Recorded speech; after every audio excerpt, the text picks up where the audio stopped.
Hello?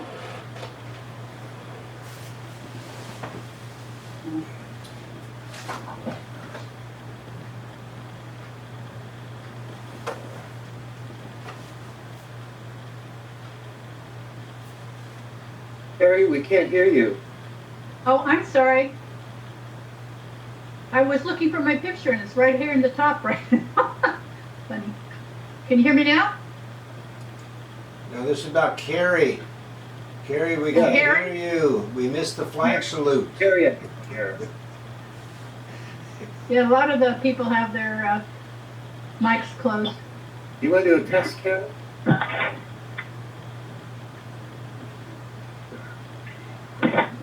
Can anybody hear Karen? No.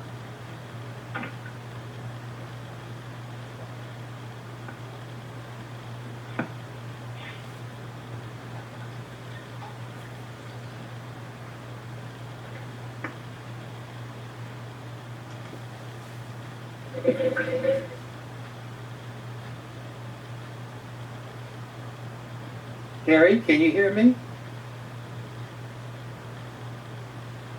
Because we cannot hear you. We cannot hear you, Cary.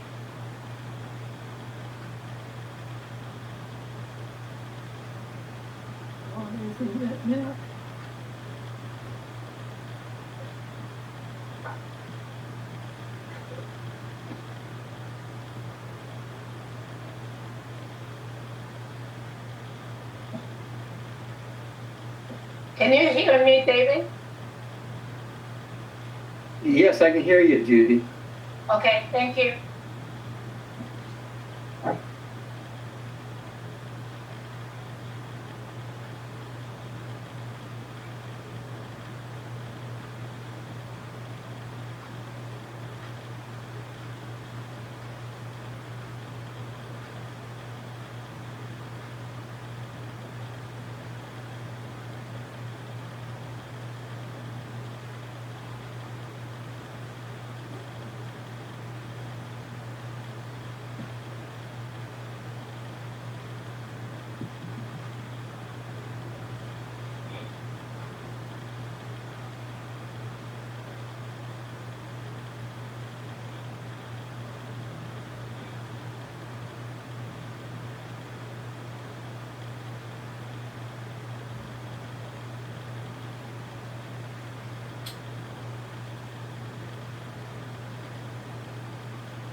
Hi, David. Is there a possibility you could start the meeting until Cary works out his difficulties? David Koo. Okay, yeah. Let's look at the agenda. Everybody has the agenda. Did everybody got the agenda? Receive the agenda? I think we sent out an email with the agenda. So we do a flag salute. Anybody has a flag? Let me share. I don't have a flag. Cary had one earlier. Okay. Hear us or not? So can anybody share it on the screen? There, the deputy Maldonado has one, so let's go ahead. It's already. Okay, great. Okay. Put your hand on your heart. I pledge allegiance to the flag of the United States of America and to the republic for which it stands, one nation, under God, indivisible, with liberty and justice for all. Amen.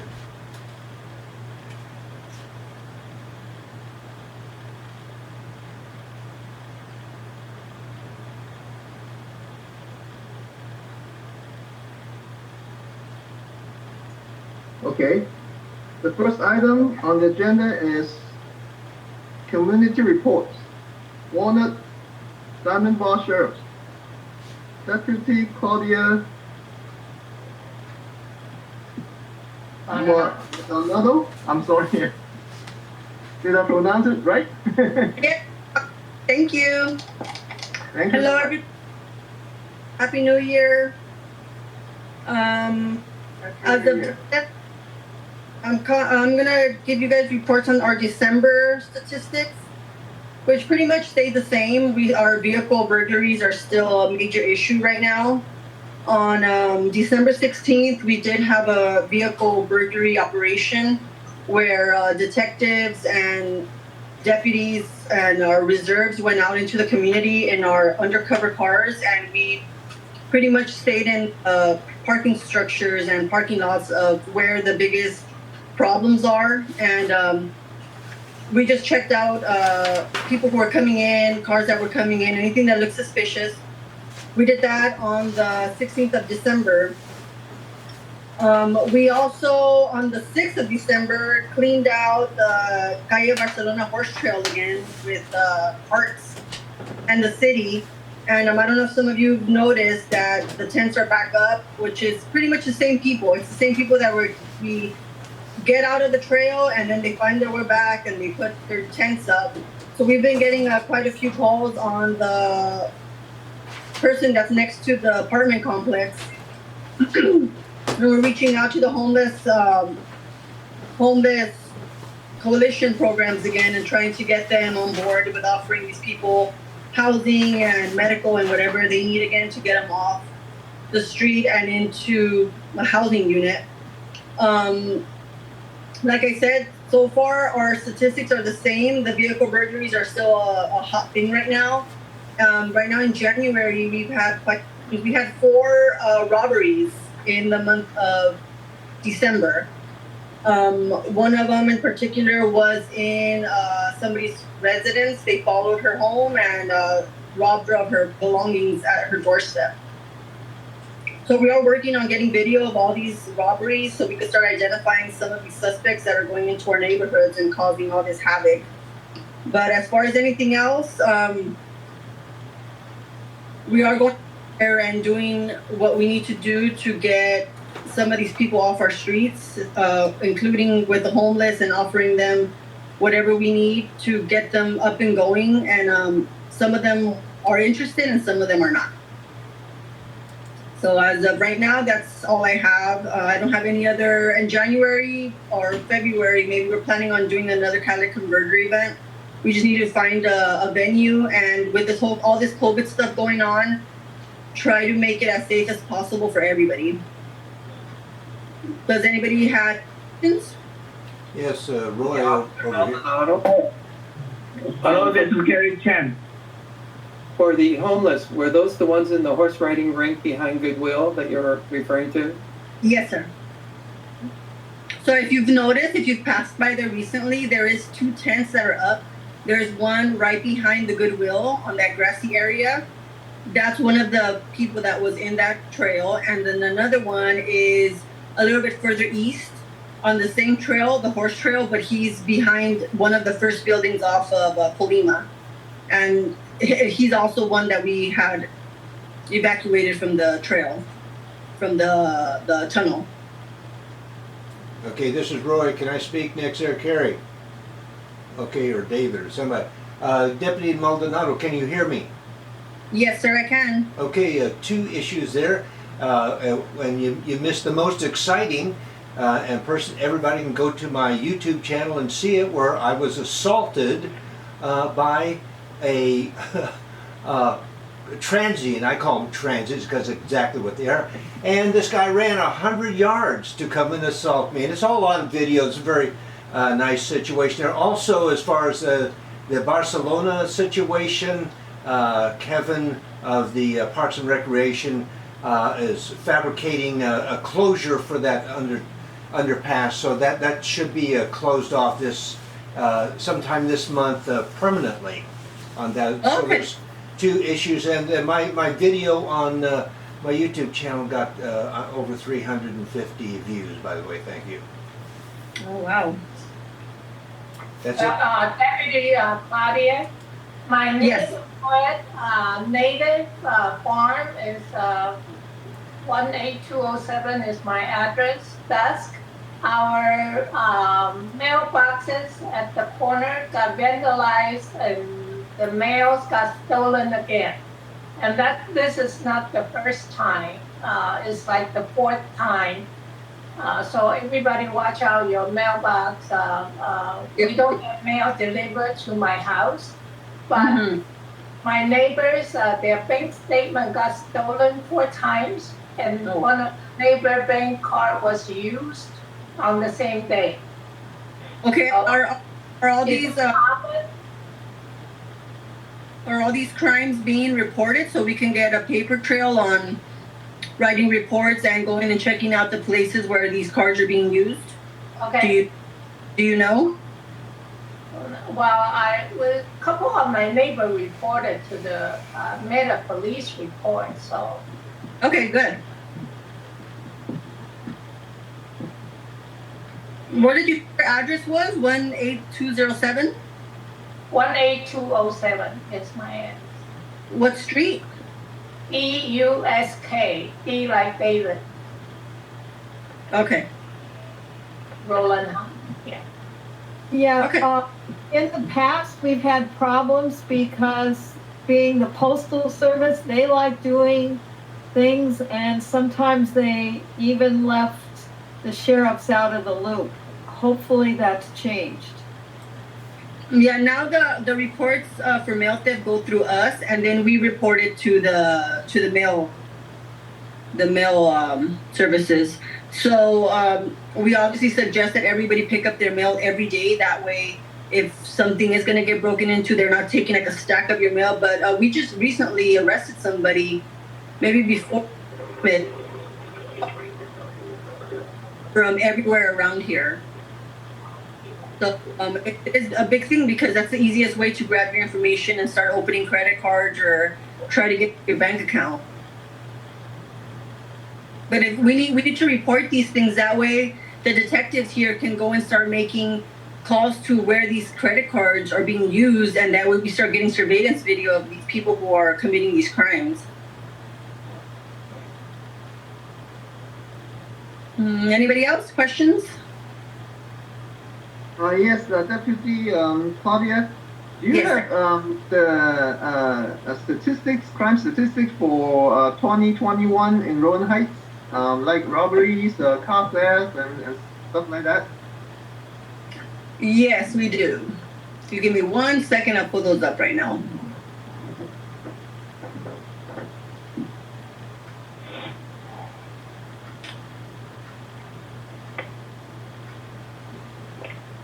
Any other questions? Wait. Decent.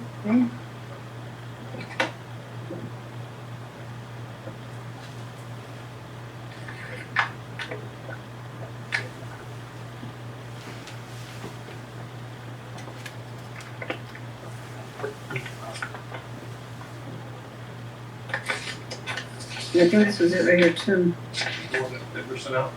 Oh no, this was the burglary, the vehicle burglary. Okay.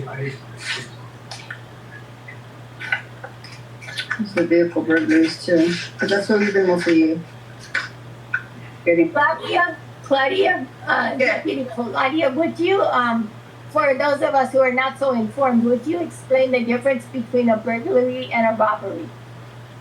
Yeah, so burglary is entering into a structure with force to commit the crime of burglary, of taking people's property.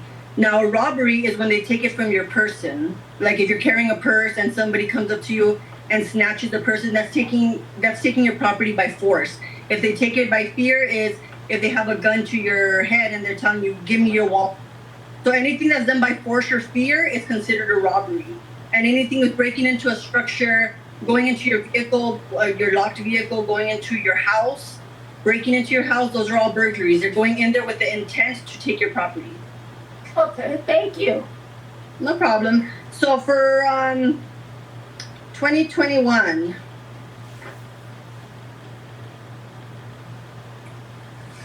we had 3 homicides, which is up from last year. We had 14 rapes, which is equal to last year's rapes. Robbery, we had 29. Last year we had 35. Assaults, we had 107. Last year we had 81 assaults. Burglaries, we had 221 total. And last year we had 227. 20. Larceny, we had 654 incidents. And this last year, 2020, we had 532. Grand theft autos, we had 149 last year, and in 2020, we had 153. And we had 9 arsons in 2021, and we had 9 arsons in 2020. So as far as the crime that went up the most from 2020 to 2021 is our assaults. How do you define larceny? Theft. Like it's when somebody steals like from a company, you know, from like a rental car, shoplifting, all the thefts from like unlocked vehicles, from somebody, if they have the lockers in the gym and they don't lock the lockers, all that's considered larceny. So our crimes, I say they went up a lot, but they're still significant. It's still significant crimes that are occurring. And every month, what we've noticed the most in these past 3 months now in a row is the vehicle burglaries. People leaving items in their car and somebody passing by and breaking into the car to take the personal property.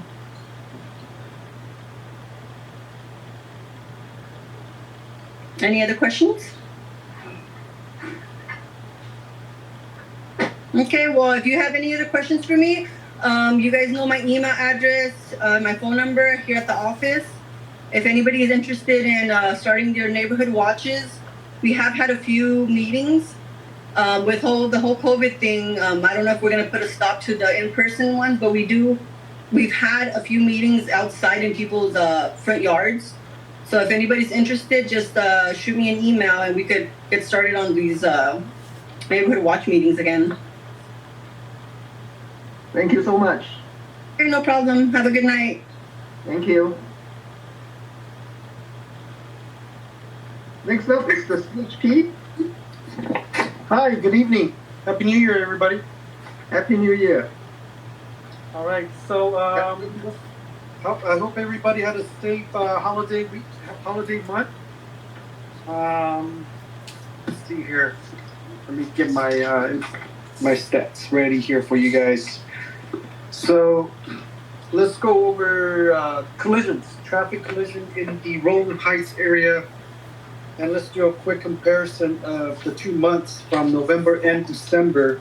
So back in December, I talked about some numbers in November. November in the Rowland Heights area, there's about, let's see here, there was a total of 24 traffic collisions. And then this month, in the month of December, that number actually went down to only 16 in the Rowland Heights area. I'm assuming maybe because people are out of town or visiting. With the recent rain, probably people are staying home. And then traffic collision. Then let's talk about violations. So in November, Santa Fe Springs area issued a total of 3,600 plus citations, and the top 10 for that month was speeding over 65 miles per hour. That applies on the freeway. Some of them do apply on surface streets. And then there's carpool violations. That's basically carpool violation is crossing over the solid lines. That was number 2. And there's solo in the carpool lane. That was number 3. Number 4 was expired registration. Number 5 was unlicensed driver. And then number 6 is tinted windows. Number 7 is the no insurance, believe it or not. And then number 8 is, let's see here, commercial violations. And then the next one is wireless cell phone violation. And then there's the missing front plate. There's the one that's following very closely. Right behind it is unsafe speed. That applies on surface streets, meaning they're failing to obey regulatory signs, speed limits on surface streets. And then let's see, December, that citation number actually went down roughly about 9,000. And then the top 10 for December was same thing again. The number 1 being speed on freeway. And then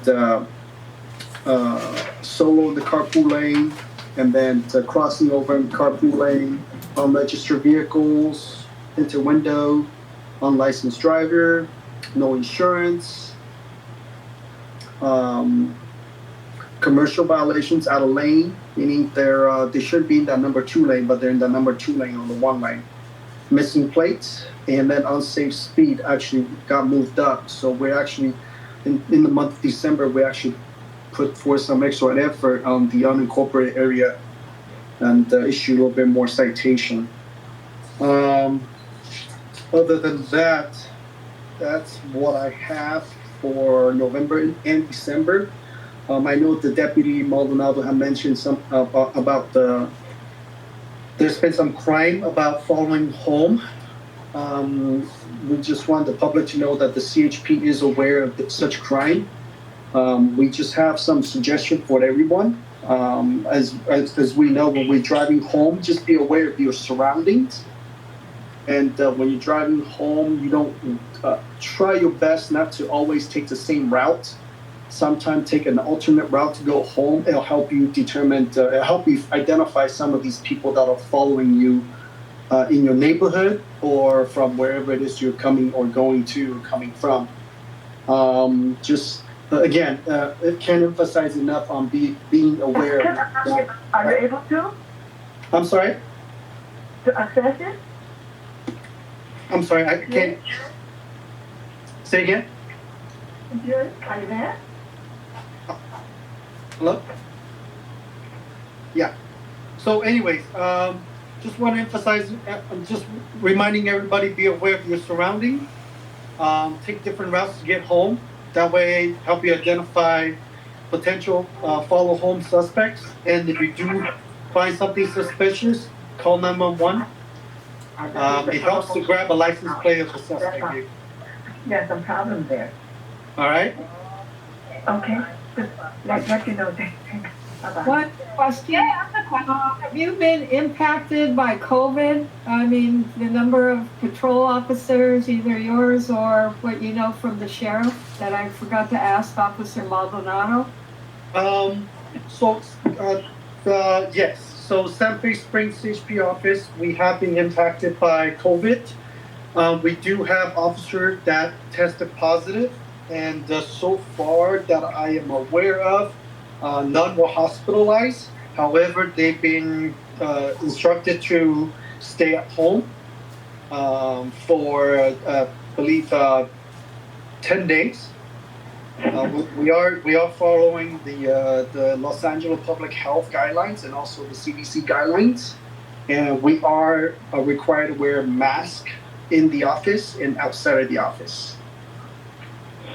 And just to answer for the station, we also had about 45 deputies that tested positive for COVID. So we've been running pretty short these last few weeks since Christmas.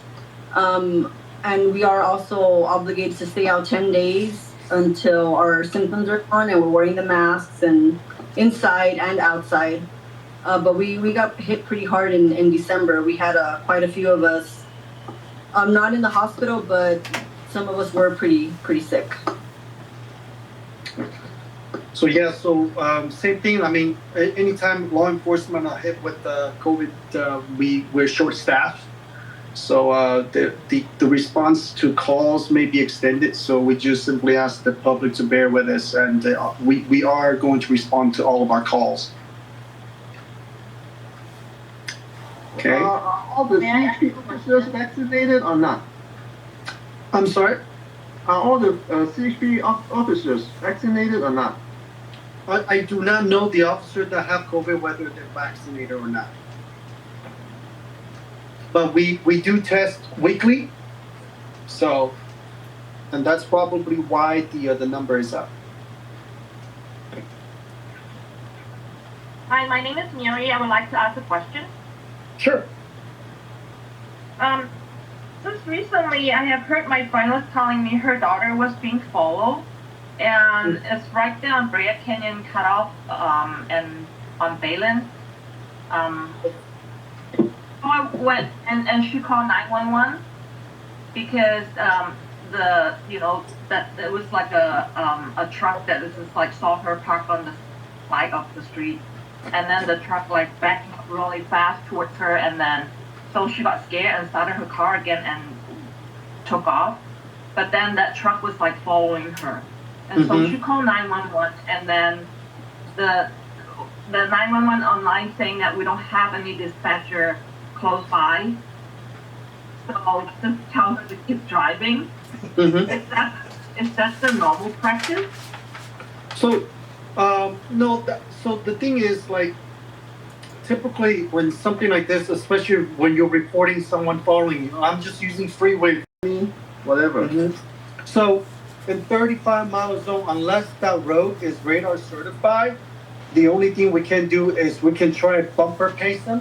But because it's not radar certified, the only ticket that we could write them is over 65 miles per hour.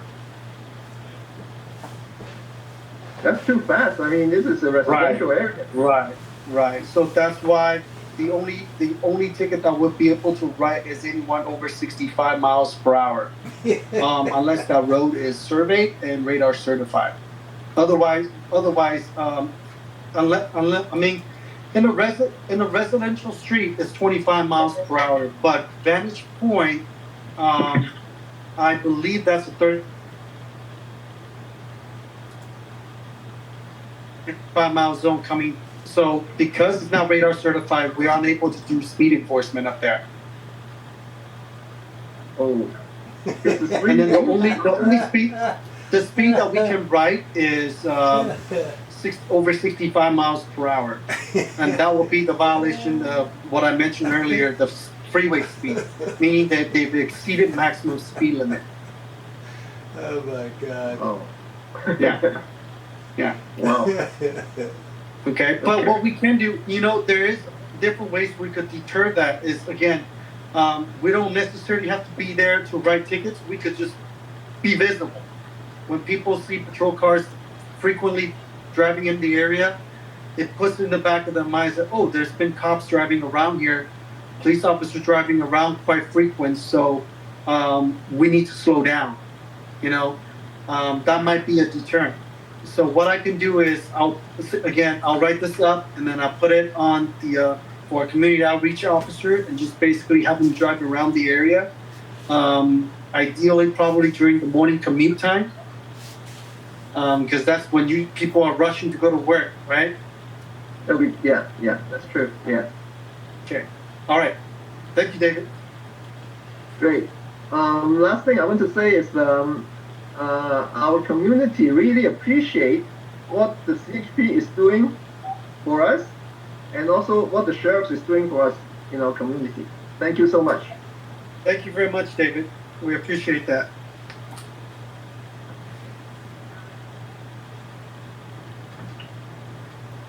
All right.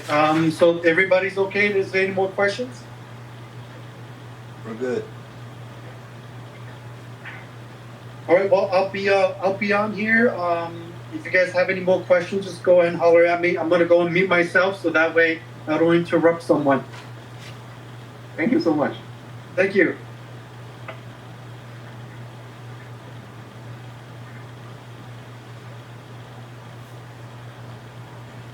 Okay, next up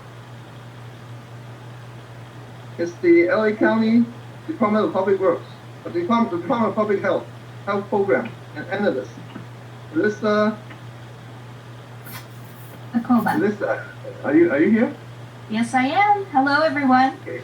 Hello. Welcome. Can I go ahead and share my screen? Yeah, go ahead. Okay. You'll have to make me a presenter. Cary has to do that. Yeah, do you hear me now? Yes. Yeah, we can hear you. Yes. Can you hear me now? Okay, yeah, I changed my computer. Sorry. I have a problem with my computer. Okay, let me, who is speaking, and let me find. Yes, this is from the Department of Public Health. I'm here to provide an update on the COVID-19 situation. Yeah. Okay, I need to find your screen, and I hit your and give you the host authority. Okay. Can I find you? Where are you? And in the corner, top right left corner. Let me check. MA, the initial MA. Melissa, is that you? Yes. Yes. Uh-huh.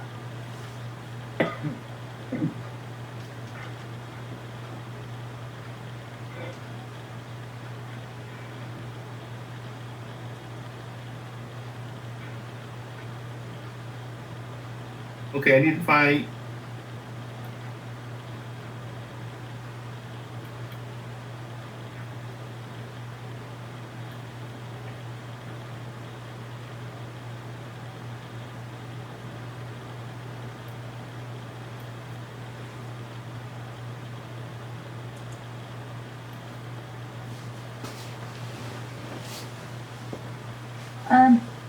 In the interest of time, I can go ahead and just give the. Yeah, please go ahead. Let me get your screen, and I cannot find that the button. So go ahead, please.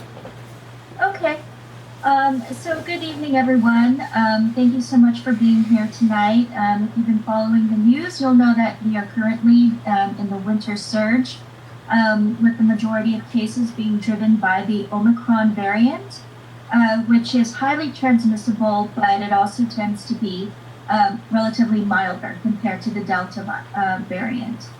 So, to begin with a situational update, in Rowland Heights, there have been a total of 5,536 cases, and this is as of January 8th. This data is from January 8th. The case rate is 10,850 per 100,000 residents. There have been a total of 84 deaths, and the death rate is currently 165 per 100,000 residents. And in terms of testing for COVID-19, the data as of January 8th show that there have been 33,135 people who have been tested for COVID-19.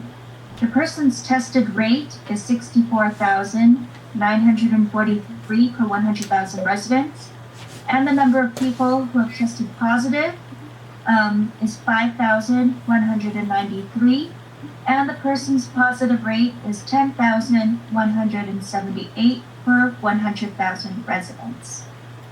Now, several changes have occurred over the last couple of weeks regarding vaccine eligibility. For example, boosters have just become approved for everyone who's 12 years of age and older, and those who are 12 to 17 can receive the Pfizer booster only. Boosters are now being recommended 5 months after having received the second dose of Pfizer or Moderna. So, it's down from 6 months, and now we're at 5 months. The Pfizer and Moderna boosters are also recommended for those who receive the Johnson & Johnson vaccine, and they're going to want to get 2 months following their initial dose. Now, I must say that based on the data that we have so far, we're seeing that people who are fully vaccinated and boosted tend to have the most protection against the most severe outcomes of COVID-19, meaning that most of the people who are hospitalized or who have passed away from COVID-19 are those who are unvaccinated. In Rowland Heights, we have a vaccination update through January 2nd, where those who are 5 and over have the number of people who are fully vaccinated is 37,374. And this accounts for 76.5% of the population. And just to keep it brief here, the highest number of vaccinations are among the seniors who are 65 and over. 86.6% of seniors are vaccinated, followed by youth who are aged 12 to 17. 81.3% of them are vaccinated. Followed by those who are 12 and over. 80.6% of folks who are 12 and over are vaccinated. However, children who are aged 5 to 11, in that group, only 21% of them are fully vaccinated. So, we still have a lot of work to do with this age group in terms of getting them fully vaccinated. And now I'm going to give you an update of outbreaks that have happened in the communities surrounding Rowland Heights.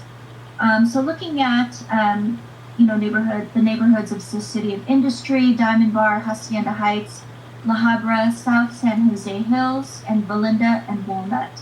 So taking a look at these communities, we found that California Mentor Meat Cliff Home in Diamond Bar has had an outbreak, and among them, 4 of the staff have been confirmed positive with COVID-19. And this information is as of January 8th. Now, in terms of non-residential settings where there have been an outbreak, these are settings such as workplaces and food and retail stores. And this is also current as of January 8th. I'll go ahead and name off those businesses. We have Americold in the City of Industry, CEMCO headquarters in the City of Industry, Chevrolet of Puente Hills in the City of Industry, Danone North America in the City of Industry, In-N-Out Burger in Diamond Bar, the LA County Department of Public Social Services, Bureau of Human Resources in the City of Industry, the LA County Department of Public Social Services, Crossroads West in the City of Industry, Mark Wynn's Beauty Brands in the City of Industry, Pacific Palms Resort in the City of Industry, Cisco Los Angeles and Walnut, and Utility Trailer Manufacturing Company in the City of Industry. These businesses have had outbreaks as of January 8th, and they are under investigation. There is one skilled nursing facility that is close to Rowland Heights, and this one is located in the City of Industry. This one is called the El Encanto Skilled Nursing Facility. For the week of December 20th, 2021 to December 26th, 2021, there were 2 staff who tested positive for COVID-19. But fortunately, we're showing, the data is showing that this facility has adequate staff. And as I mentioned previously, there have been changes to our health officer order. And, very briefly, we are recommending that everyone upgrade their masks. For example, instead of just using a cloth face mask, you want a double mask with a medical grade mask. Otherwise, you can switch to medical grade or surgical grade mask only, or an N95 or KN95, which has a higher filtration rate. And with respect to the health officer order for workers, all employers will be required to provide workers with well-fitting medical grade masks starting on January 17th, and masking will be required by those workers at all times indoors. And as we alluded to recently, there are new isolation and quarantine guidelines for the public. And I would strongly suggest that you head over to our website, which is ph.lacounty.gov/media/coronavirus, for more information about those isolation and quarantine guidelines. Now, there are some sectors, such as law enforcement and, other sectors that can be more restrictive than what the LA County officer order says. But for the general public, generally you will have to quarantine or isolate for at least 5 days. Now, it's really important for you to stay informed as information is constantly changing. That the community transmission of COVID-19 is rapidly increasing. But the good news is that we have all the tools that we need to, prevent things, to fight back against Omicron. And we recommend that you get vaccinated, you get boosted once you're eligible, get tested, and wear a well-fitted medical grade mask. As far as testing goes, we know that it's been difficult to find one over the counter, but LA County University thank you.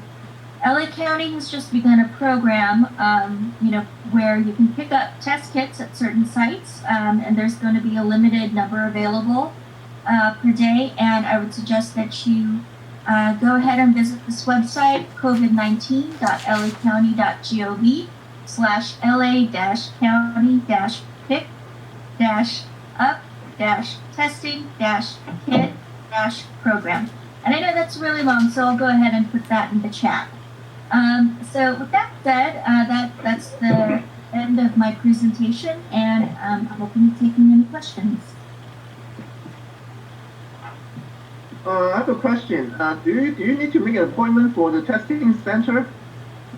Some places do require an appointment, or like you would have to register. But definitely check the website, check with the location, and just verify what you need to do in order to get tested. Thank you. Sure.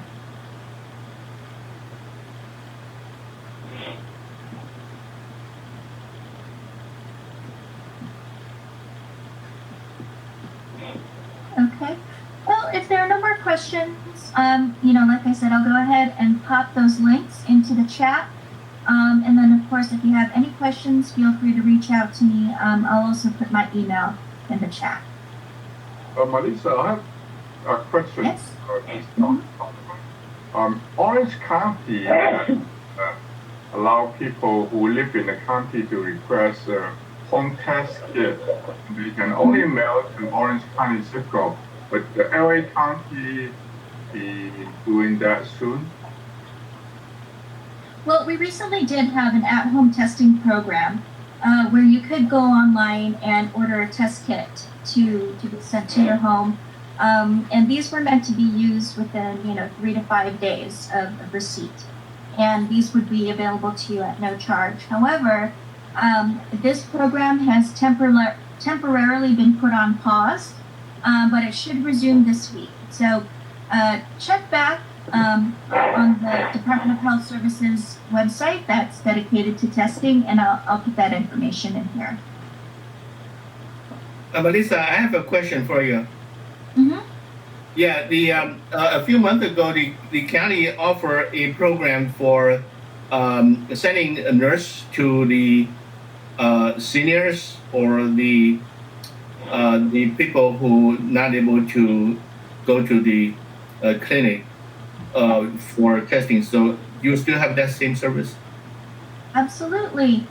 We do provide in-home vaccination. So what I'm going to do is also pop in the address where you can look that up. So it's just going to be vaccinatelacounty.com. And that's where you can go for all the information you need about getting vaccinated. Okay. So yes. That's great. Thank you, Melissa. You're welcome. Is there any more questions for Melissa? Okay, if there are no more questions. Thank you very much for your report, Melissa. All right. Thank you so much, everyone. Please stay well. Yeah, Thank you for your service. your effort. Yeah. Okay. I have David. Thank you for the facility the meeting for me. You're welcome. Yeah. Okay. So that's okay. I'm sorry for the technical difficulties at the beginning of the meeting. So the next we will have for Los Angeles County. County Supervisor District 1, the office staff, Andrea Moreno. Is Andrea here? Hi, Cary. Yes, I'm here. Thank you. Hello, Andrea. Yes, this is the first time we have District 1 staff representing Supervisors Solis to have the meeting here. Since the redistricting, Rowland Heights and several neighboring communities now belong to the District 1. The Supervisor Solis be our county supervisor in this area. Andrea Moreno is the district, your district director, service the Rowland Heights area. And tonight we have Andrea and her team here. So Andrea, go ahead, please introduce your team to the community. And we are very happy to see you. Welcome to Rowland Heights.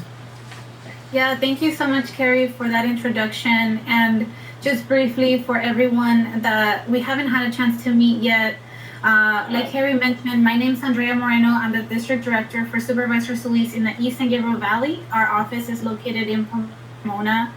And I, alongside Ryan, who's part of also the East San Gabriel Valley team, will be your main points of contact. Cary has our contact information and has graciously emailed us the agenda for tonight, as well as some of the other community members. I see David, Roy, a couple of other folks that have already been engaging with our office. So I thank you for that. As you know, redistricting just happened last month in the middle of December. So thank you again for patience as we go through this transition. Like I mentioned, and like Cary mentioned, I do have some other members of my team here, so I'm very excited that they had a chance to join. If Team Solis, if you haven't had a chance to turn on your cameras and you're able to do so, please turn on your cameras. So I'll just briefly tell you who's online, and then in that order, they'll take a brief moment to introduce a little bit more on about what they do in the first district, and we're very excited to now include Rowland Heights community as part of our district. So with that, I'll get started. So we have with us Edith Gonzalez. She is our District Director of District Operations. We also have Tamila Amaro Frias, who's our Budget Deputy. We have Anthony Cespedes, who is our Health Deputy. As some of you already know and have spoken with Ryan Serrano, our field deputy for Rowland Heights. We also have with us Guadalupe Duran Medina from our planning team, and Waqas Rahman, who is our planning director. I believe online we also have Esther Lim. She is our justice and public safety deputy. And Daniela with our homeless and housing policy. So very excited again, and I'm so sorry if I missed anyone. If you may have seen also Martin Reyes joined earlier today, but he had to jump off for a different meeting. So again, just want to thank the entire community as well as Cary for bringing us on board and inviting us to this very important meeting. We have been representing the 1st District for Supervisor Solis since December 2014 when she first took office at the county level. And we're very excited again to be here. So with that, I will pass it on to Edith to speak a little bit more about the background that the supervisor has in the entire San Gabriel Valley region. Thank you, Andy, and good evening, everyone. My name is Edith Gonzalez. I serve as the Deputy Director of Operations for Supervisor Solis.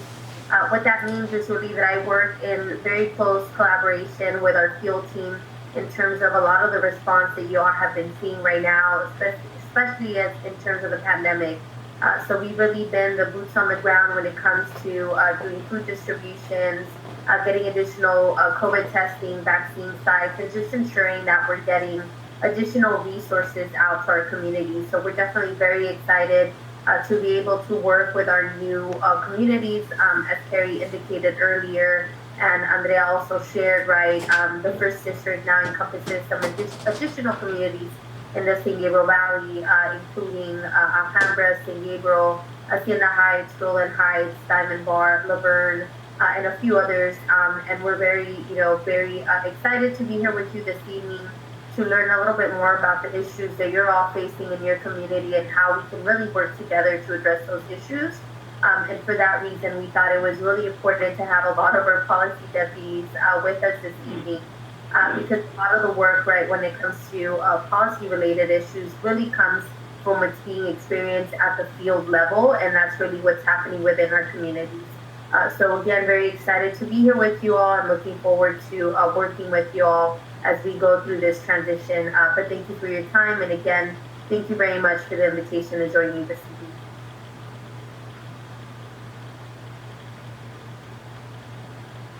Thank you very much, Moreno. Thank you, and looking forward to work with your team.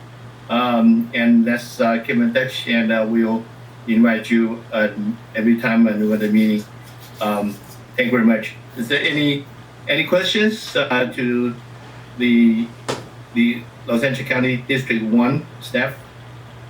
To the meeting tonight, the whole team. I really appreciate that. I mean, it's great to meet the team, all the team members. And as far as the food distribution is concerned, I'm volunteering with the food bank to distribute food once a month to the community, and also I'm doing a homeless count on January the 25th to the 27th in Rowland Heights. So we try to serve the community also. RHCCC is a community service organization. So we try to work with the county, with your county supervisor to serve the community. That's good, Andrea, and this is also an opportunity for you to meet us. And there are RHCCC in Rowland Heights, and there are several local organizations that we have a representative here want to meet with you too. So I'd like to ask it. We have Rowland Heights Women's Club. Is there anyone here? And raise your hand so Andrea can meet you. Yes, Juan is here. Juan, yeah. Oh, great. And Kiwanis clubs and David and are any representative here? So Andrea, you can, and your team, you can meet with the Kiwanis club. Amazing. Thank you, everyone. That's I beautiful. have a question. And I don't want to put anybody on the spot, and maybe others know the answer to this, but I think many in the community were somewhat disappointed recently with 247 people spoke against a change to the general plan to allow all this new housing and take away part of the golf course, of the Royal Vista Golf Course. And only, I think maybe one person spoke in favor. And we were still under Janice Hahn's supervisory district at the time. And it just sailed through, even though the community had a lot of input against it and had previously voted to ask the county to even buy that land and make a park out of it. So several years before. So I just wonder if having the supervisorial district change might make a change in all of that. Complicated question, I'm sorry. But it's an issue you should be aware of. Can you hear me? Yeah, yes, but it's something you should know about. Thank you, Karen, for that comment. Actually, I believe someone did reach out to us for a meeting. So we are in the process of scheduling that, if not for this week, next week, to kind of catch up on that issue. But definitely thank you for bringing it up tonight. And Terry, I'm not sure if it's possible, but I know that our team was very excited to introduce themselves and just talk a little bit about the work they're doing for the supervisor. So not sure if it's possible just to give them a really quick minute just to introduce themselves. Yes, then, and Karen will make sure the county hear our voice, and we are going to have a meeting soon for the Royal Vista Golf Course project. Give us the presentation probably in February, so make sure the county will hear our voice. Yeah, and I do just want to mention, we do have a couple of folks on our planning team that we did actually flag this issue for. So we do have a Wakas Rahman from our planning team and a few other folks. I'm not sure, Wakas, if you want to just really quickly jump in. Okay, Cary, right. Just a quick note, Cary. And that is we use these terms, the community, and we need to step back a little, because what one person's idea of community is not. And as far as the Royal Vista Golf Course, there's a large sector of people who realize it's time for change. And we'll get more into this idea of community as time goes on. Thank you.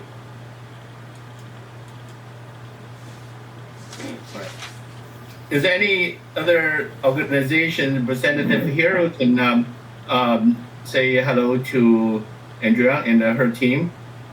And we have here Rowland has Chinese Association, David Koo, and we have Together Against Crime Foundation, and is very active here. And is anyone from TACF? Okay. Well, the Chinese Association would very much like to work with Supervisor Judith. The Chinese Association previously had a really good relationship with Janice Han's office.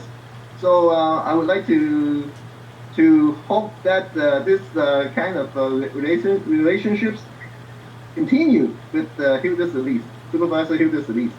Thank you. Cary, I'm Kim. I'm from TSCS.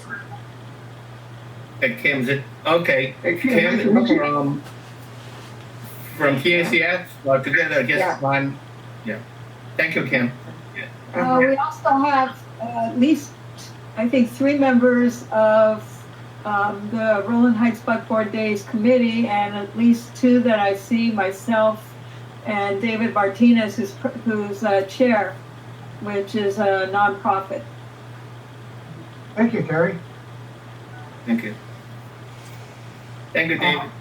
Oh, okay. Thank you. Yeah. And then we have Rowland Heights Bubble Days Parade team. Oh, Anyone? yeah, we do have them here. Can you hear me, Cary? Yes, I can hear you. Go ahead. Oh, yeah. Every year, well, in fact, this year will be our 50th anniversary of having the parade on Rowland Heights. So I'd like to thank all the committee members that are here. Maria Kramer's here, and of course, Teri Malkin, and Bonnie Duenas. And we do have this every year. We always invite the community. It's one time the community does come together to see everybody that you haven't seen in years and have a great time. We have a festival, and we've always invited the supervisor to attend. And we always reach out for their participation. So hopefully you can contact us and let us know who we can work with, which would be great. And we have it every October, the third Thursday. So, and thank you for joining us. So hope to see you at the parade. Thank you. Thank you, David. Any other organization representative wants to say hello to Andrea? Hi, Andrea. This is John from the Congresswoman Young Kim's office. Nice to meet you. Welcome. I would need to make up also for the senior Pathfinders in Rowland Heights. It's a group of seniors that we've been supported by the supervisors in the past, and we look forward to working with our new supervisor in District 1. And someday when you have time, when you get accustomed to the area, you're more than welcome when we start our meetings up again to join us. We've been on a hiatus for a while. Thank you. As far as the parade is concerned, for the last couple of years, because of the pandemic, we didn't actually have a parade. Hopefully we'll have a parade this year, and we would like to invite Supervisor Health-Melisa to attend our parade. It's a great event. And in the year past, Janice Khan was able to attend our parade a few times. Wonderful. Thank you so much for the invitation, and thank you everyone. We definitely look forward to working with you all. Okay, thank you, Edith. Thank you, Andrea, for joining us tonight. And you can see we have a very strong community here in Rowland Heights, and we are here to support you. And we are expecting we support each other, and we make a stronger team in the future. Thank you, Andrea. Thank you, Edith, and everyone from your team.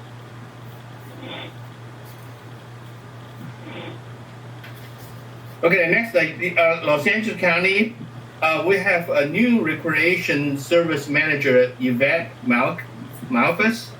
And is Yvette here? I am here.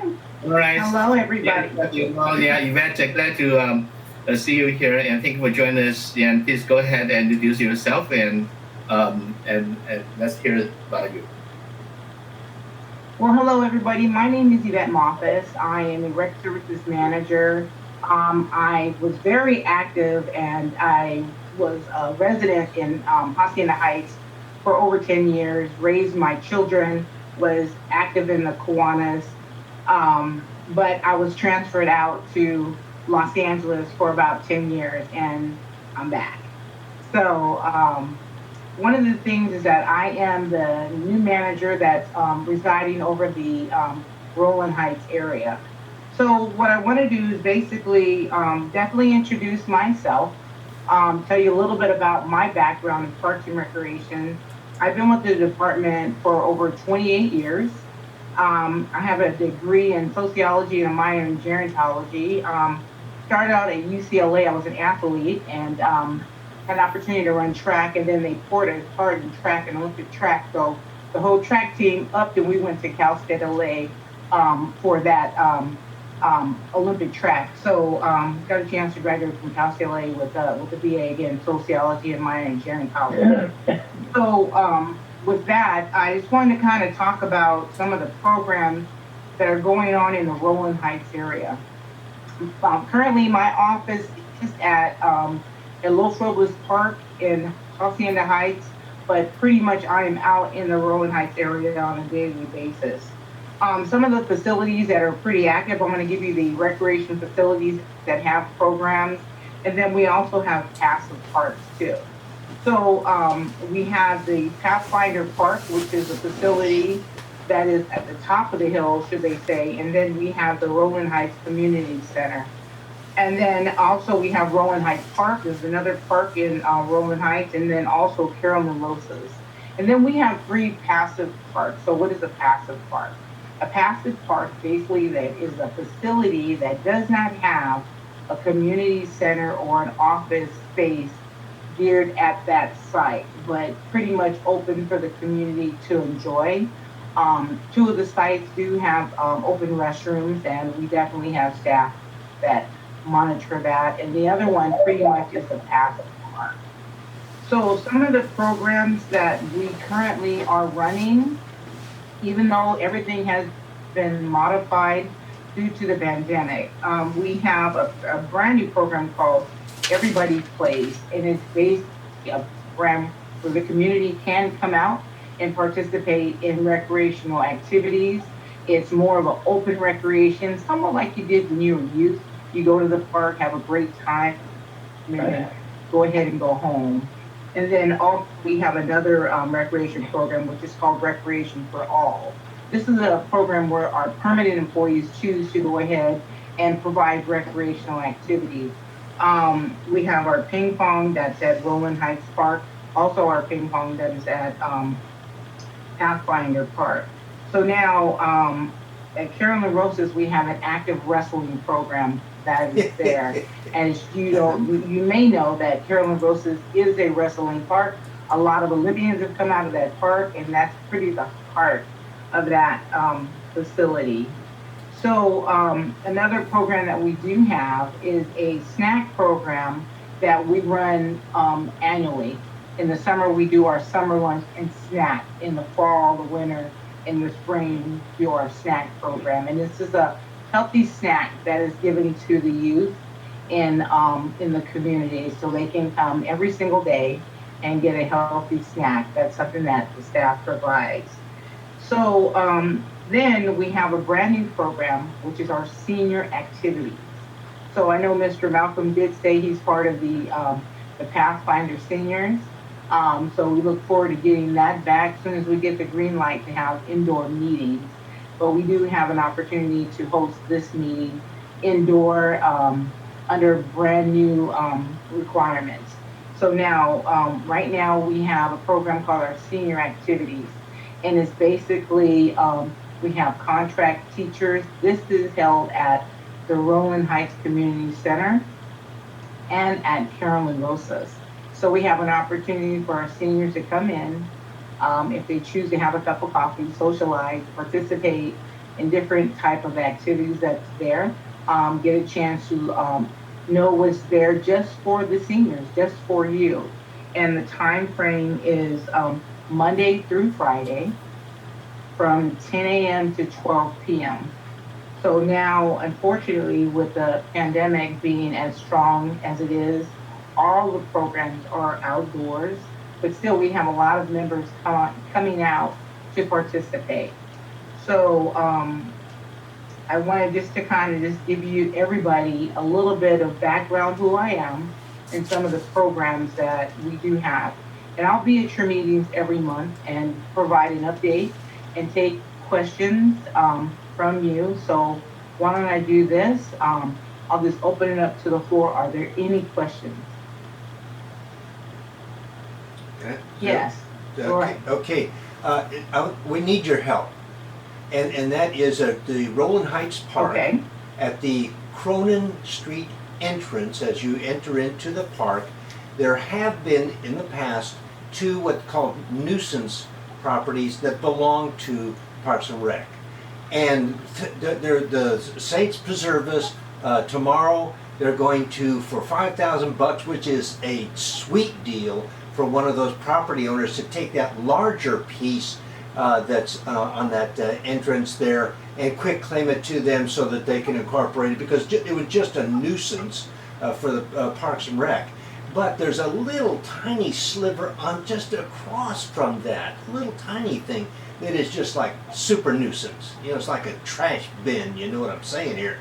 So my suggestion is that one of those property owners, there are two that would be available, quick claim it to them for $1, just to get it off the books, and so you don't have to concern yourself with that anymore. So that's my contribution to the cause tonight. Okay, I will definitely take that back. Are there any other questions at this time? Hi, David. How are you, sir? I'm fine. Hi, Yvette. Nice to meet you. You have a very impressive resume. I'm really impressed. So I hope we can work with you closely on the issues about the parks and recreation. For the Buckboard parade, hopefully we'll have one this November, October. And after the parade, we'll have a festival at the Rowland Heights Park. So we need to work with you on that, because that's a huge event for the community. Right. So we'll probably also bring in Mr. Brian Caballo with that too. Sounds great. For that program. I'm very, very familiar with the Buckboard parade. I know it was the other parade other than the 4th of July parade in Hacienda Heights area. So, but that, you have grown by leaps and bounds, my goodness. So. Thank you so much. Thank you. Are there any other questions? I just want to welcome Yvette to Rowland Heights. When I first met Yvette, I didn't qualify to be in the Senior Pathfinders. That's how long ago it was. Now I'm on the board of the Senior Pathfinders. It's been many years. So nice seeing you again. Good to see you too. We're in the Kiwanis together. And I'll give you a little bit of plug, Dave. He, when I was a president of the club, he was so instrumental in providing these regular brand new programs. And he started a program called Shoes That Fit. And I tell you, you know, it was a program where we offered shoes to kids that needed shoes, and Dave was instrumental in getting a vendor to actually sell us the shoes at low cost. But I tell you, Dave, that was one that really, really, really impressed me and still stays with me. So, and then of course is his wife, Teri. Now I wanted to do the red hat, but I was a little younger for the red hats, but I might be there now, Teri. So, again, thank you so much. Since you mentioned the Shoes That Fit, any other questions? We're having our Heart and Soul event. It'll be about the 13th year now. And it'll be February 17th at the Family Resource Center in La Puente. And we've given out over about 1,500 pairs of shoes since we started that. So, and the Women's Club has, Rowland Heights Women's Club has been participating with us recently with socks and helping us out. So it's expanding in many ways. And so it's a great event, and especially now with the pandemic, it really helps out those kids that don't have or that need new shoes. Thanks for the plug. Oh my gosh, still gives me chills. Such a great program. So is there any other questions? Yes, hi, Yvette. Hi. Will you be able to share with us your email address? Like, yeah, contact? I'll put it in the chat, definitely. That would be awesome. And we would like to also invite you back to our Rowland Heights Kiwanis Club. Maybe you can check it out. You know what? I might have to do that. When do you guys meet? Okay. We haven't set a date yet, but if you put your email down, we'll definitely reach out to you. Yeah, Mary will be the president of the Kiwanis Club, Rowland Heights, right? No, I'm the VP right now. So for the next term, I'll be the president. You'll be the president, okay. Yeah, sounds great. Thanks, David. Okay. You'll love it. Any more questions? 24/7. So, thank you. I put my email in the chat, everybody. So if there's no more questions, I'm just going to mute myself. And again, feel free, to email me, but I'll see you guys next month. Okay, thank you, Yvette. Thank you for joining us, and thank you for coming and welcome back to the community, Yvette. Thank you. So let's move on. So the next reporter is the Rowland Unified School District, David Malkin, please. Thank you, Cary. On behalf of the trustees of Rowland Unified School District and Dr. Mitchell, I want to welcome Supervisor Hilda Solis to our district, and our superintendent, Dr. Mitchell, would be more than happy to meet with the supervisor when her schedule permits. Today, Rowland Unified students return from winter break in person. While we experienced some staff shortages, we were able to resume our normal operations and serve our students and community without any interruptions for our first day back. With all the news coverage of staffing concerns and health concerns, we wanted to share that closing the district or the schools or returning to an all virtual learning is not a local decision. With the state legislation passing AB 130, only offering virtual online learning is not permitted. We have to offer both in-person and virtual. In the event there is not adequate staff for school or district operations, or if there's a significant number of positive COVID cases in any one classroom, grade level, or school, the decision to move to a virtual learning format is required to be made through the Los Angeles County Office of Education, Los Angeles County Department of Public Health, and the California Department of Education. It is not a local decision we can do. We are closely monitoring both staffing and case rates and working very closely with our local health agencies. For the safety of all, and to continue to provide a safe schools, Rowland Unified School District is continuing our extensive safety protocols. We have thermal cameras that scan temperatures of all students and staff as they enter the campus every morning. Cleaning and sanitizing and Clorox machines are being utilized at all sites, including the school buses.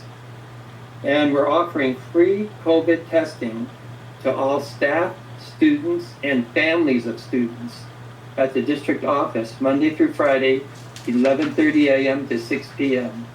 You do have to make an appointment, and there is a waiting time because of the number of people requesting the testing.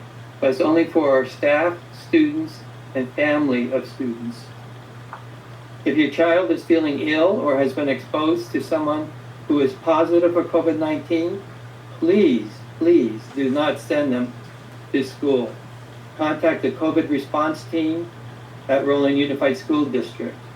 And for further assistance to do that, you can go to the website for Rowland Unified School District. Enrollment for 2022-2023. Enrollment for the upcoming 2022-23 school year for new students begins on February 1st. We invite new families of transitional kindergarten and kindergarten students to virtual information meetings about our program and our Mandarin and Spanish dual language immersion programs that begin in the kindergarten level. So if you have a kindergarten child and you want them in a dual immersion program, either Mandarin or Spanish, start them in kindergarten and we'll have openings available for them. Information meetings will be held on February 8th, the 16th, and the February 8th and February 16th, and March 8th in the morning and evening. And additional information about those meetings are at the district website also at www.rowlandschools.org. Thank you, Mr. Chen. Thank you, Mr. Malkin. Any questions for Mr. Malkin? Okay, the question, let me move to the next reporter. Next reporter is Mount Centennial College, Dr. Judy Haggerty.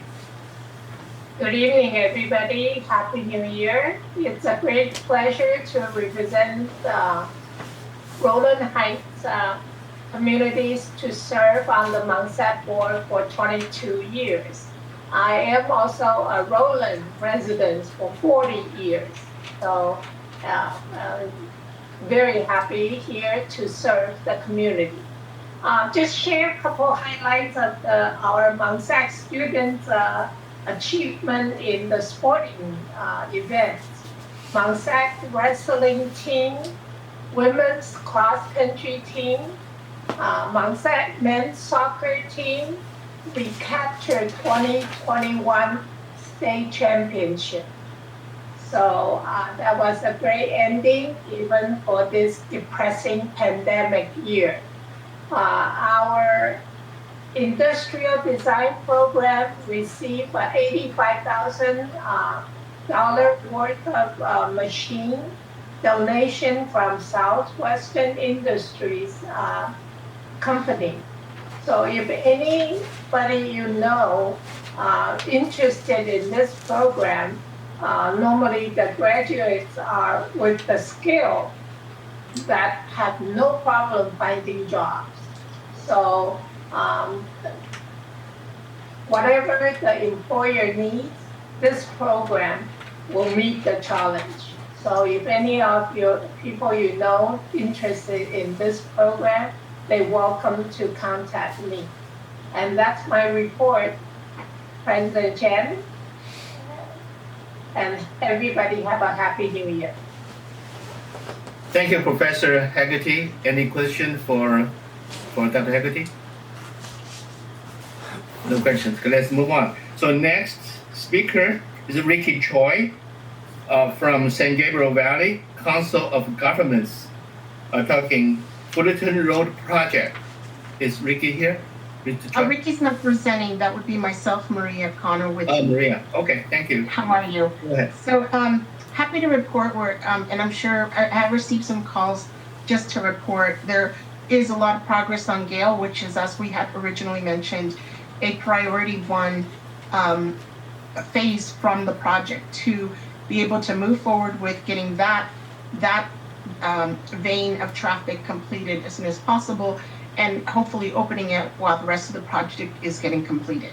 So that is progressing nicely. We do have a second phase of that part of the project moving towards the east, where you'll start seeing some of the widening along East Gale, a good portion just after Cafe Bank. And so you'll see that change in the grade there. That's what they'll be continuing to do next. Now, this is not to say that there isn't any progress north of Gale. There is work additionally that is being done at Railroad and along the UP right-of-way. So there's several phases that are moving forward equally, and that we'll be reporting the progress to in the coming months. Right now, the schedule indicates the South Gale work that is there now is going to take another 3 months, and then you'll see the traffic swap to the north so that the north retaining walls can be completed, similar to what is being done right now south on Gale. So that's like I said, progressing, and if you have driven by there, you have probably seen a lot of that equipment being very aggressively moved back and forth. Though we had some rainy days, the contractor has been able to progress nicely, because it all comes down to being able to pump the water out of the areas that we have been digging out and letting it dry out. But we've had some really good follow-up days to allow the contractor to move forward adequately. And like I said, the north of Gale along Railroad Street, the plan is also to progress along that vein to be able to complete and open prior to the full opening of the underpass, as those two areas are certainly to the benefit of traffic along those two routes. We did have 2 incidents to report that are currently being followed up. They're not related to the project, but because they're within the project limits. One was a medical emergency that someone, I believe, might have suffered a medical emergency and ended up getting into an accident against one of or ended up stopping their car close to one of the K-rails. That was followed up, and the gentleman was assisted on his medical emergency. The other one was, and it's not uncommon, but it certainly was very telling of the area. A boxcar for did catch on fire. Sometimes it's what they are carrying, and it can happen anywhere along the route. This one just happened to be stopped as it was waiting for the transition of the previous train, and fire and deputy were involved in getting that. Because it happened along the UP and with a box truck on the actual tracks, it's a UP situation, but it certainly gave an opportunity for fire to prove that our fire access and all that is in place to ensure safety within the project area is guaranteed, and they were able to maneuver through our project as expected and get to the boxcar and handle the fire situation. It was only contained within the cart. Nothing was in danger. There was no issue with the project site itself. Whatever it was carrying, it had to be emptied out, and then UP came out and collected the materials that were in there. They do their own investigation, but we always follow up with them to make sure that we add that to our project. Like I said, it had nothing to do with the project, just it happens, and they're not the only ones who suffer from these situations. Whatever materials they're carrying, anything in there can become combustible if it ends up in there too long, or it actually is handled improperly. So that's, again, no news just yet on what exactly caused it, but that's, as I understand, under investigation. Finally, there was a request previously for a right-hand turn going north on Fullerton and east on Gale.